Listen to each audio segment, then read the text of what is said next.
السلام علیکم رحمۃ اللہ وبرکاتہ۔ آپ میں سے بہت سارے ایسے بھی لوگ ہوں گے جنہیں خواب آتے ہوں گے۔ اگر کسی کو کوئی اچھا خواب آ جائے تو سمجھ لو کہ تمہاری زندگی میں کچھ ایسے کام تم نے جو کیے ہیں وہ اچھے ہیں، مالک کو پسند آئے ہیں، اور وہ تمہیں خواب میں یہ بشارت دے رہا ہو کہ میرے بندے، یہ تیرے اچھے کام مجھے پسند ہیں، میں چاہتا ہوں کہ تو اور بھی اچھے کام کرے۔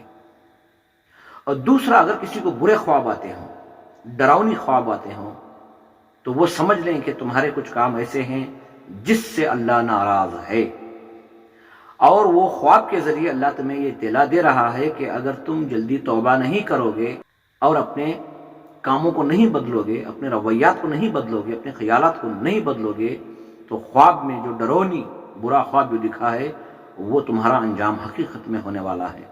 اس لیے جو اچھا خواب دیکھیں وہ اللہ کا زیادہ شکر کریں اور اچھے کام میں اضافہ کریں، اور جو برا خواب دیکھیں وہ جتنا جلدی ہو سکتا ہے توبہ کریں، استغفار کریں، اور ان کی جو زندگی میں برے کچھ کام ایسے ہوں گے تو اسے بدلنے کی کوشش کریں۔